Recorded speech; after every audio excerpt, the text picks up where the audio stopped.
नमस्कार, मैं रत्नेश आज आपके सामने फिर से एक नई कुंडली लेकर के आया हूँ। और घटनाएं वही हैं, कॉन्सेप्ट पुराने ही हैं, और घटना भी अगर कॉन्सेप्ट वही है तो फिर से वही घटेगी घटना।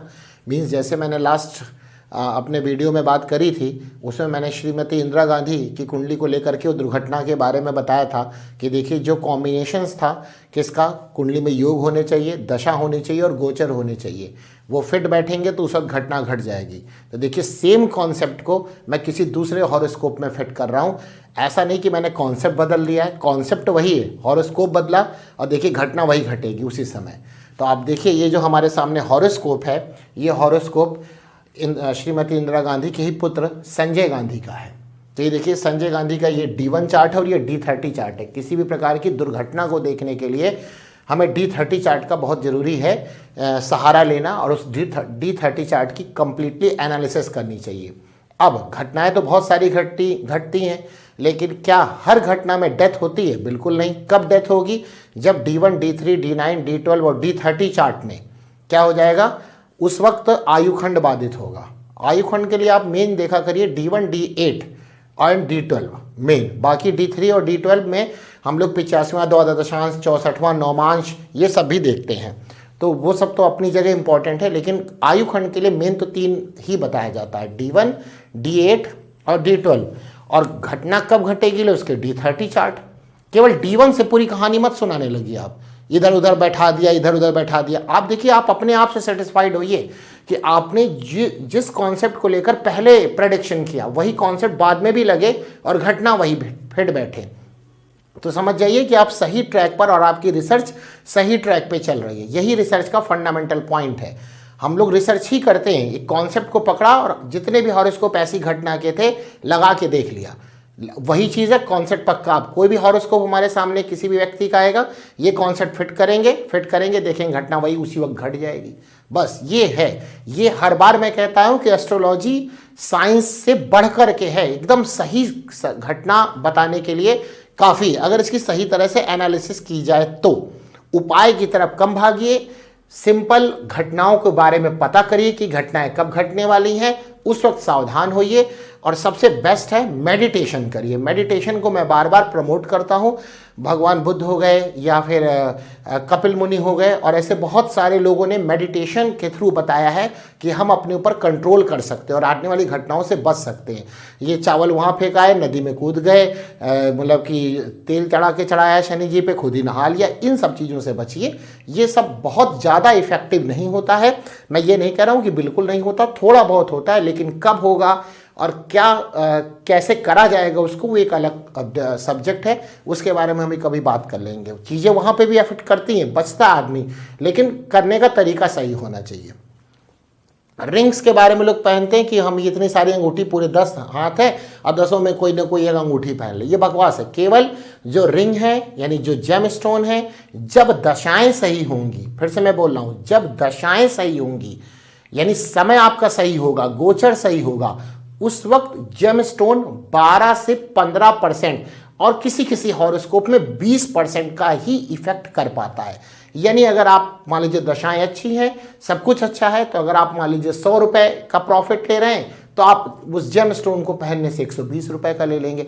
ऐसा नहीं होगा कि 100 रुपए का आप काम करें और आपको 2000 रुपए का प्रॉफिट मिलेगा, ये कभी नहीं होगा। बस 15 से 20%, 20% बहुत ही कम लोगों के हॉरोस्कोप में जा पाता है।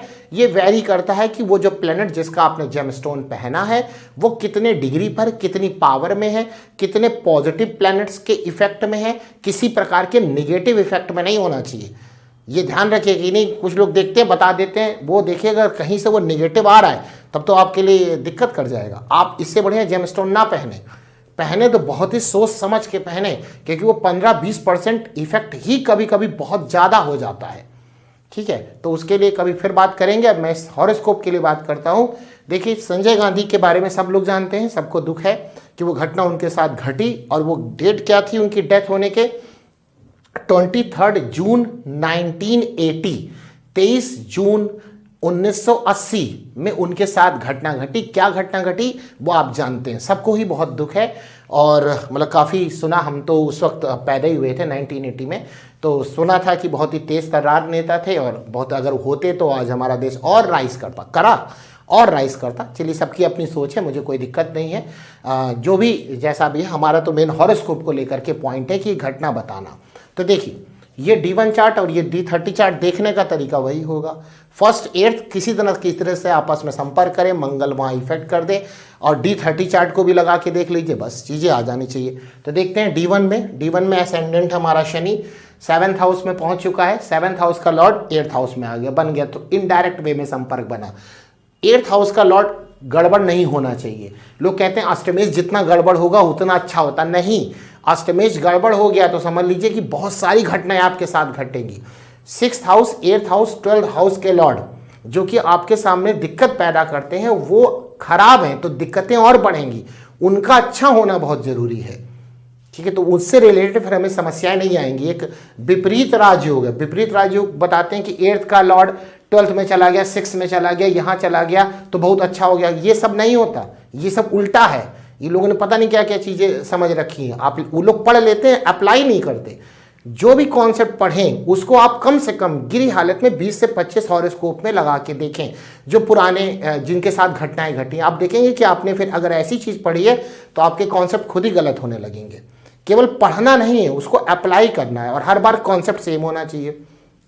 देखिए यहाँ पे 8th हाउस इनका कितना गड़बड़ है, कैसे गड़बड़ है। देखिए इसका जो लॉर्ड है सूर्य, पहले तो यहाँ पर ये आया, इसका जो लॉर्ड है सूर्य कहाँ पे पहुँच गया, 11th हाउस थोड़ा ठीक होता है, बट ये चलित में कहाँ पहुँच गया, 12th हाउस में। और 12th हाउस में कौन बैठा, मंगल। मैंने पहले बोला मंगल की बहुत ज़्यादा इन्वॉल्वमेंट होती है किसी न किसी चीज़ को फंसाने में, इन सब घटनाओं को कराने में मंगल की बहुत इंपॉर्टेंस होती है। तो कहीं ना कहीं इनडायरेक्ट वे में हमें ये चीज़ें मिलने लगी। 8th हाउस हमारा यहाँ गड़बड़ हुआ। 8th हाउस का जो D1 का जो अष्टमेश का त्रिशांशपति है उसको देखते हैं, यानी कि यहाँ पे सूर्य यहाँ पे कहाँ, वृश्चिक में है। वृश्चिक का लॉर्ड कौन है, मंगल, वो देखिए 12th हाउस में, यानी मंगल D30 में भी गड़बड़ है और D1 में भी गड़बड़ है। अब कहेंगे कि D30 में तो अपनी राशि में बैठा है, ये अपनी राशि में बैठा है, यानी वहाँ तो ये अच्छा है, बट मंगल इटसेल्फ गड़बड़ पोजिशन में है, 12th हाउस में है। ठीक है, जब हम कुछ और चीज़ें वहाँ पे देखेंगे मंगल से रिलेटेड तब हम कहेंगे कि मंगल अच्छा है, बट यहाँ तो इस चीज़ के लिए मंगल अच्छा नहीं है। 6th, 8th, 12th में बैठने का मतलब ही कुछ ना कुछ गड़बड़ी वहाँ करना, तो गड़बड़ करेगा, बिल्कुल करा उसने। 8th हाउस हमारा गड़बड़ हुआ, अष्टमेश का त्रिशांशपति यहाँ पर हमारा गड़बड़ हो रहा है। एक तो प्रॉब्लम है यहाँ पे, अगर D30 की बात करें तो शुक्र की ठीक पोजीशन बनी हुई है, बुध क्योंकि यहाँ पर बैठा है 0 हाउस में, और इसका लॉर्ड जो बुध है वो 5th हाउस में उच्च का होकर बैठा है, बहुत अच्छी बात है। तो खैर यहाँ इतना ज़्यादा गड़बड़ नहीं है। 8th हाउस यहाँ देखिए गुरु भी यहीं पर होके बैठे हुए हैं, तो यहाँ इतनी ज़्यादा गड़बड़ी नज़र नहीं आ रही है जितनी ज़्यादा हमको गड़बड़ी यहाँ पे नज़र आ रही, क्योंकि यहाँ 8th हाउस हमारा डिस्टर्ब हो गया, और साथ में लग्नेश यानी असेंडेंट और 8th हाउस का इनडायरेक्ट में कनेक्शन बन चुका है। इनडायरेक्ट में क्या बन चुका है, कनेक्शन बन चुका है। ठीक, और मंगल उस पर अपना रोल प्ले कर रहा है, तो यानी कि ये तो कंफर्म हो गया कि इनकी हॉरोस्कोप में इस प्रकार के योग हैं कि इनकी लाइफ में कोई बड़ी घटना घट सकती है। अब उस घटना घटते समय उनकी आयु खंड देख लीजिए, मेन जो मैंने बताया D1, D8 और D12 में अगर आयु खंड भी बाधित हो रहा तो ये दुर्घटना इनको फिर क्या करेगी, इनकी डेथ का एक कारण बन जाएगी। अगर आयु खंड बाधित नहीं हो रहा है तो ये घटना इनकी डेथ नहीं करा पाती, लेकिन आयु खंड भी अगर वहीं पर बाधित हो रहा है और वहीं पर घटना एक्सीडेंट भी हो रहा है तो ऑब्वियस है कि फिर वो आदमी की डेथ को करवा देता है। ये कॉन्सेप्ट है। ठीक, तो यहाँ पे देखिए योग तो बन गए। अब आते हैं जरा दशाओं पे बात करें। तो जब ये काम हुआ, मीन्स जब इनकी डेथ हुई तो हुई थी 23 जून 1980 में।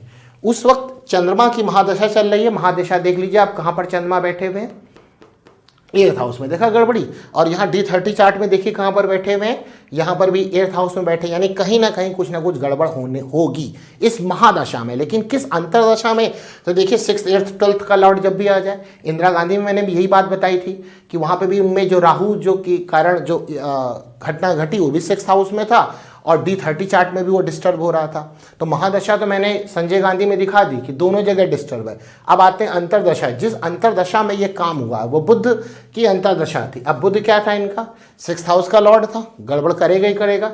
ठीक है, D30 चार्ट में बुध यहाँ पर अच्छी पोजीशन पे उच्च का होकर बैठा हुआ है, एंड यहाँ पे सेकंड पोजीशन मतलब सेकंड का लॉर्ड है और सेकंड हाउस 0 हाउस है, न अच्छा है ना खराब है, वो उसके बाकी दूसरी राशि देखनी पड़ेगी, दूसरी राशि अच्छी है तो अच्छी चाहिए। लेकिन यहाँ पे 6th house D1 chart important होता है, तो यहाँ पे 6th हाउस का लॉर्ड हो गया, यानी कि ये जो बुध की दशा है इसमें गड़बड़ी तो है, क्योंकि कुंडली में योग भी बन गए और बुध की दशा कुछ ना कुछ गड़बड़ कराएगी। ठीक है, इसकी नक्षत्र भी देखिए, नक्षत्र भी यहाँ पर हमें अफेक्ट करती मिल गई। उसके बाद देखा गोचर हमने फिट किया। गोचर में सबसे इंपॉर्टेंस किसकी है? जो क्रूर प्लैनेट होते हैं, मंगल उसमें सबसे इंपॉर्टेंट प्लैनेट है। देखिए मंगल कहाँ पर बैठा? सिंह राशि में बैठा। किसको फंसाना है? उसको 8th को फंसा दे और एसेंडेंट को फंसा दे या फिर मंगल को फंसा दे, घटना घट जाएगी। देखते हैं, यही चीज़ मैंने आपको इंदिरा गांधी में भी दिखाई थी, यहाँ पे भी वही चीज़ है। देखा, मैं कॉन्सेप्ट नहीं बदल रहा हूँ, आप सोचे मैं कॉन्सेप्ट बदल ले रहा हूँ ना, कभी नहीं बदलूंगा। तो यही रिसर्च का हमारा फंडामेंटल होता है। यहाँ पे देखिए मंगल बैठा, 8th हाउस को फंसा लिया, चंद्रमा भी उसी में फंस गया, चंद्रमा तो कर चलिए, यहाँ पे मंगल ने 8th हाउस में बैठा तो 8th हाउस को उसने फंसा लिया। यहाँ से उसकी चौथी दृष्टि 1 2 3 4, तो चौथी दृष्टि किसको फंसा रही है? सूर्य को, यानी अष्टमेश को भी फंसा लिया उसने। या फर्स्ट हाउस का Lord, first house 8th house उसका लॉर्ड फंस जाए तो समझिए घटना घटने वाली है। तो अब मंगल यहीं पर बैठ के 8th हाउस को फंसाया, उसके लॉर्ड यानी सूर्य को भी मंगल ने अपनी 4th दृष्टि से फंसा लिया यहाँ पर। उसके बाद ये चौथी, 5वीं, 6ठी, 7वीं, 8वीं, बाकी यानी यहाँ पे मंगल ने ये गड़बड़ कर दी। अब शनि आइए, शनि का, शनि भी 8th हाउस में बैठे हुए हैं। अब शनि 8th हाउस में बैठ के फिर ये गड़बड़ कुछ ना कुछ कर देंगे, क्योंकि 8th हाउस तो हमारा फंस ही गया। खैर यहाँ राहु केतु की हमें जरूरत नहीं थी, हमें तो इतने से आंसर मिल गया, लेकिन राहु केतु वहाँ अनर्थ करने के लिए और बैठ गए। कहाँ पर? ये देखिए, राहु बैठे यहाँ पर और केतु बैठे यहाँ पर, यानी इन्होंने एसेंडेंट और 7th हाउस को फंसा लिया, यानी घटना कन्फर्म कोई बड़ी होने वाली है। ये आप इस मंगल का जो गोचर था 45 डेज में, इसमें प्रेडिक्शन किसी भी एस्ट्रोलॉजर को कर देना चाहिए था कि आप बच के चले, ये 45 डेज आपके लिए नुकसानदायक हैं, क्योंकि मंगल अगर अतिचारी और वक्री नहीं है तो 45 दिन में 30 डिग्री मूव कर जाता है, 45 दिन में 30 डिग्री मूव कर जाता है। ठीक है, तो बस वो जैसे वो मूव करता, यहाँ से यहाँ पहुँचता, तो फिर देख लेते, अगर हम लोग 1st और 8th हमारा ना फंसता तो भाई वो समय अच्छा है आपका, कोई दिक्कत नहीं करता, तब चाहे दशा जितनी बुरी हो, क्योंकि तीनों का कॉम्बिनेशन होना चाहिए। कुंडली ने बता दिया कि भाई ये घटना घटेगी, कब घटेगी आप कैलकुलेट करिए, दशाएं आ जाए, गोचर फिट हो जाए, हो गया फिट। तो आपने देखा ये घटना घट गई 23 जून 1980, जिस वक्त गोचर ये था और दशाएं ये थी और कुंडली में योग बने थे। सबको ही बहुत दुख है, हमको भी बहुत दुख है कि चीज़ें इस प्रकार की नहीं घटनी चाहिए, बट एस्ट्रोलॉजी की इंपॉर्टेंस आप समझिए।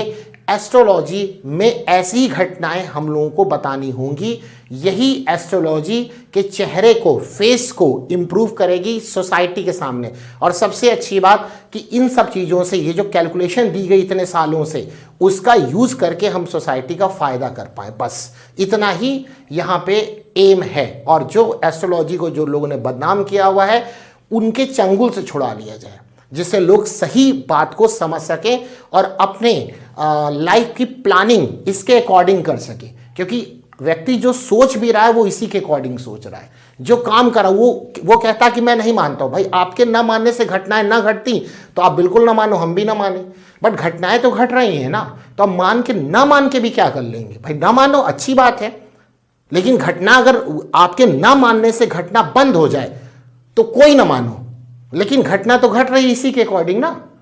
तो अब मान के भी क्या करेंगे और ना मान के भी क्या करेंगे, ये है इसकी इंपॉर्टेंस। तो हमारे यहाँ इन्हीं सब चीज़ों की ऐसे रिसर्च की जाती है, एक कॉन्सेप्ट को लेकर बहुत सारे हॉरोस्कोप में उसको अप्लाई करते हैं और देखते हैं उसकी सत्यता कितनी है, और फार्मूला ठीक है उसको अलग करते हैं, फिर इससे सोसाइटी का फ़ायदा किया जाता है। तो बस आज के लिए केवल इतना ही, हम लोग फिर जल्दी मुलाकात करेंगे नेक्स्ट हॉरोस्कोप के साथ, तब तक के लिए नमस्कार।